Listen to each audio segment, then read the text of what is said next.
Okay, let's unpack this. Have you ever pondered the intricate dance between our actions and their ripple effects? Not just right now, but potentially across, well, vast stretches of time and existence. Today, we're embarking on a truly unique deep dive. We're not looking at modern research, but deep into ancient wisdom. We're exploring these fascinating narratives from a collection known as the Petavatthu. It's a powerful, sometimes startling look at karma, consequence, and profound transformation. These aren't just dusty old stories. They're vivid, almost cinematic accounts. They offer a kind of shortcut to understanding some really deep spiritual insights. Indeed. Our source material today, the Petavatthu, it's a compelling collection of stories found within the Khuddaka Nikaya, translates, roughly, as stories of the hungry ghosts.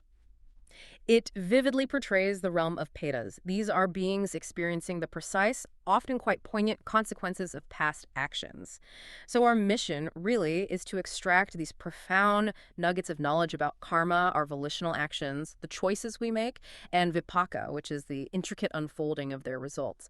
We'll see how even seemingly minor deeds, good or ill, can echo through existence, and how compassion and right action can bring about truly astonishing change. Yeah, prepare for some genuinely surprising facts and maybe some aha moments that might just subtly shift how you view your own everyday choices. We'll be hearing directly from these ancient accounts where even something done playfully can have a karmic echo far beyond what you might expect. So to really grasp the lessons here, we first need to set the scene. Imagine encountering a being in profound, almost unbearable distress.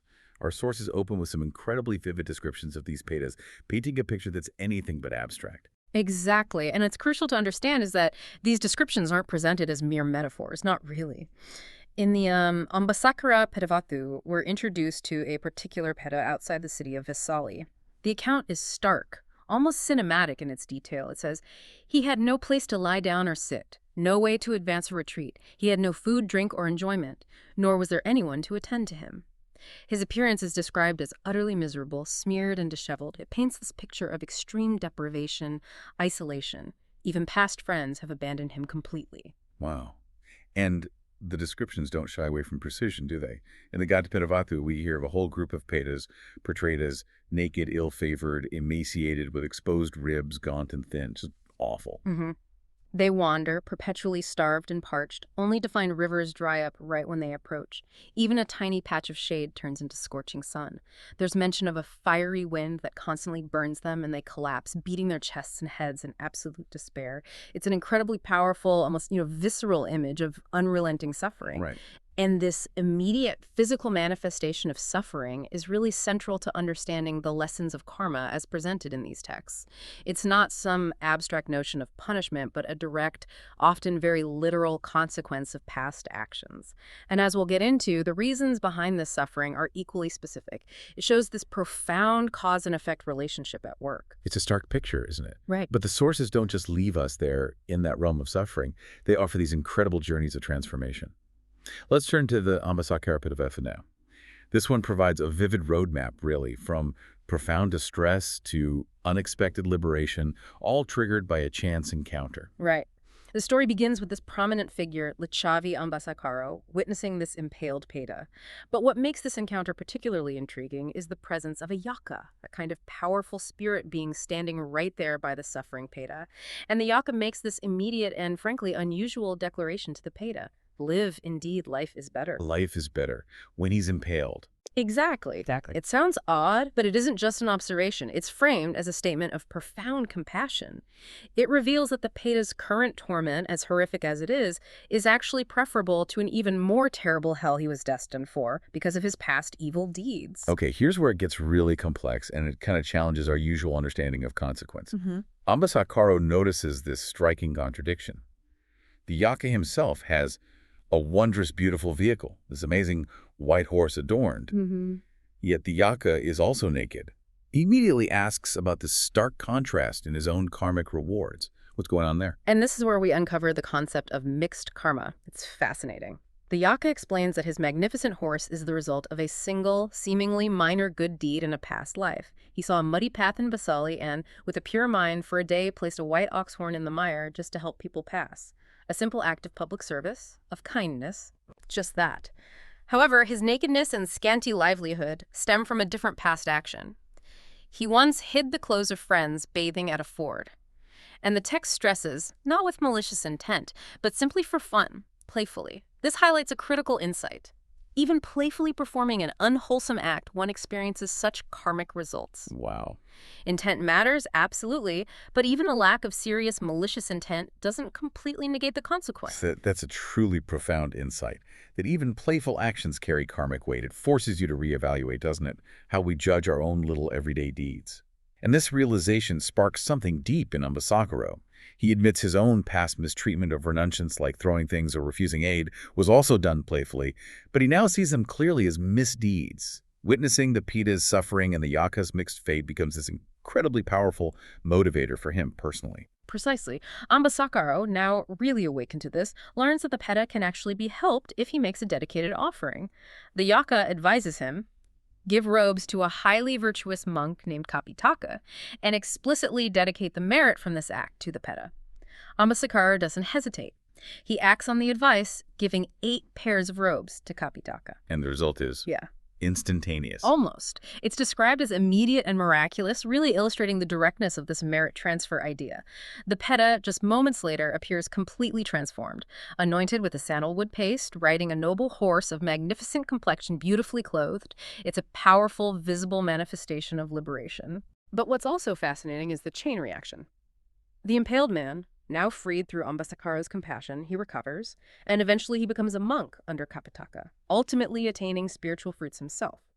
And Ambasakaro, deeply inspired by all this, takes refuge in the Buddha, Dhamma, and Sangha. He commits to the 5 precepts, non-killing, non-stealing, non-sexual misconduct, non-lying, non-intoxication.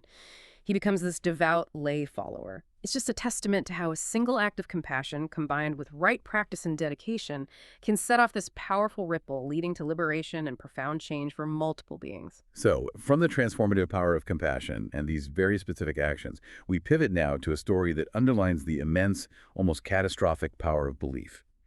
Or maybe more specifically, wrong view. Well, in the Nandaka Petavatthu, King Palakau of Surarika finds himself on this strange, unsettling path. It leads him to a magnificent banyan tree. The scene itself hints that something unusual is about to happen. Right.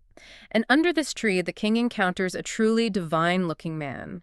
But this being, to the king's astonishment, reveals himself to be a peta named Nandaka. A peta-looking divine. How did that work? Well, that's the paradox the king questions. He asks Nandaka about his current divine appearance, especially given that he is a suffering peta. What's truly intriguing here is how a being destined for such a state could manifest even temporary splendor. And Nandaka's confession. It's genuinely eye-opening, isn't it? It reveals the profound danger of holding certain views. He admits to a past life where he was, and these are the words used, evil-minded, wrong-viewed, immoral, stingy, and a slanderer. But it's his wrong views, his machadihi, you called it, that are presented as the absolute core of his predicament. He systematically denied the results of giving, the fruit of self-restraint, the existence of teachers, even the existence of mother, father, or an afterlife. He believed suffering and happiness were just predetermined, and chillingly, even that killing had no ultimate consequence because the soul was somehow unbreakable. This wasn't just ignorance, it was like an active denial of how things work. Exactly. And that's why Machadahi, this wrong view, is considered so central and dangerous within this framework. It's presented as the root cause of his impending doom. Nandaka confesses that in just 6 months, he's destined for a terrible, cruel hell with iron walls, burning ground, suffering for hundreds of thousands of years. This stark description isn't just for shock value. It emphasizes the profound danger of building your life on such fundamentally flawed understandings of reality and consequence. Okay, so given that grim future, how did this Peta manage to get even temporary relief, like the water and cakes he's enjoying under the tree? Well, that's where his daughter comes in.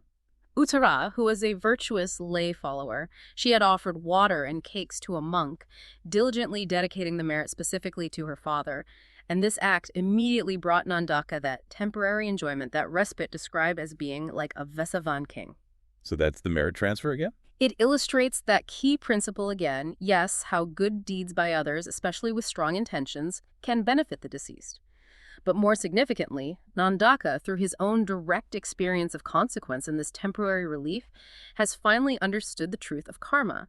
He doesn't just receive the benefit, he becomes a teacher in that moment. He advises King Pugalako to take refuge in the Buddha, Dhamma, and Sangha, and crucially, to observe the 5 precepts, the fundamentals of right conduct. And the king, hearing this directly from someone experiencing the consequences, he buys it. He's deeply moved by this powerful, first-hand testimony of karmic unfolding. He immediately follows Nandika's advice, takes refuge, undertakes the precepts. He declares he casts away evil views. It beautifully demonstrates how even a powerful king can be fundamentally transformed by witnessing the direct results of karma and receiving timely, accurate guidance. It shifts his whole outlook. These stories really do highlight the incredible precision of karma, sometimes mirroring actions in these very literal, almost unsettlingly direct ways. Let's look at the Petavatthu, the sugarcane pita. That's a striking example of this exactitude, right? It really is. Here we encounter a pita who inexplicably owns this vast sugarcane field but simply cannot enjoy it. He's tormented by hunger, thirst, distress, rolling on the ground in agony, and his past deed is recounted with such specificity. In a previous life, while eating sugarcane, a man followed him and asked for some. The pita, in a moment of, miserliness, ignored him. When the man pressed, he begrudgingly gave a piece, but from behind his back. From behind his back. Yes. And now, in this subsequent existence, he can only eat sugarcane if it's offered to him from behind his back. The karmic result, the vipaka, directly and physically mirrors the unwholesome action, right down to the awkward posture of giving. The sheer precision of that. Yeah. It's astonishing. Where the consequence so perfectly reflects the action, it makes you wonder, but okay, it also prompts us to consider that karma isn't just about what you give, but how you treat others, especially those considered worthy of respect. Take the story of the Rajaputta Petavatthu, the Prince Peta. That's a crucial point.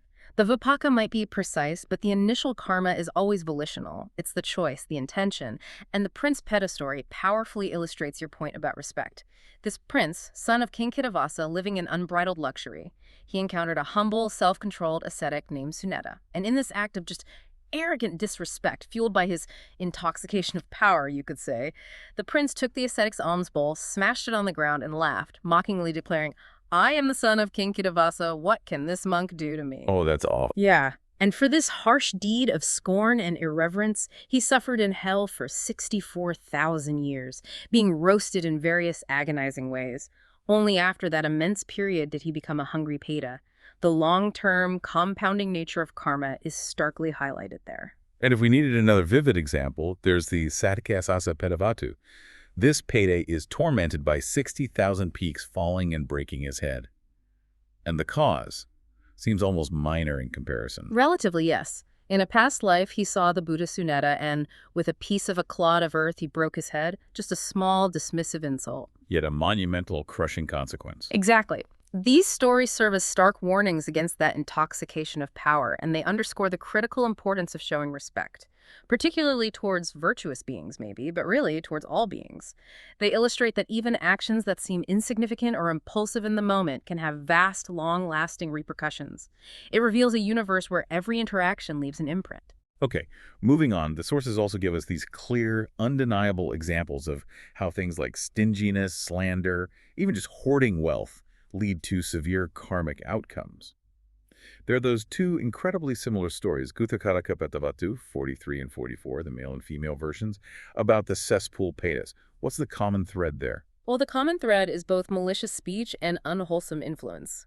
Both petas describe emerging from a cesspool, forced to eat what others excrete. Their shared past karma involved being influenced by an envious, jealous, slandering, stingy housemate. Because of this corrupting influence, they both ended up slandering monks.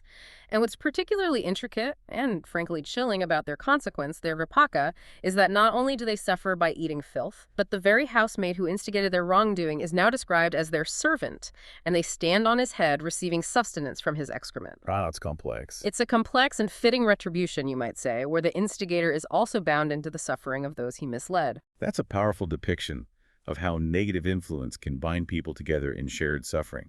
And the lament of the hoarding wealth peta in the Bokasharta Petavatthu is particularly poignant. It says, "We collected wealth by fair and unfair means, but others enjoy it, and we are partakers of suffering." That speaks directly to the futility of just accumulating without generosity, doesn't it? It absolutely does. It's presented as a direct consequence of a life spent accumulating with a closed hand, a closed heart. Similarly, in the Petavatthu, we hear two beings in hell questioning when their 60,000 years of suffering will end. And they're told, quite starkly, there is no end. How can there be an end? No end is seen. Their profound regret resonates. We lived badly. We did not give to the deserving. We did not make an island for ourselves, despite having abundant opportunities. It's a powerful message about that lost chance for meritorious action and the potential boundlessness of suffering born from unwholesome deeds. But it's vital to remember, this deep dive isn't all about the shadows of consequence. The sources equally and clearly show the immense rewards of generosity, compassion, and living with right conduct. The Petavatthu tells of a peta who now enjoys a beautiful pond and a mango grove with fruit year-round. A stark contrast. How did that transformation come about? Yes, this story provides a really hopeful counterpoint, and it beautifully illustrates that principle of merit transfer again, but from the positive angle. Her reward, much like Nandaka's temporary relief, comes from an act of generosity performed by her daughter. The daughter offered mango water gruel and cool shade to a virtuous person, likely a monk, and specifically dedicated the merit to her departed mother. This highlights the enduring impact of generous deeds, even those performed by others after one has passed, and the beautiful possibility for descendants to support their departed loved ones through their own virtuous actions. It underscores a fundamental interconnectedness. That's a truly uplifting aspect, that even after passing, the potential for relief and positive change remains, influenced by the actions of those left behind.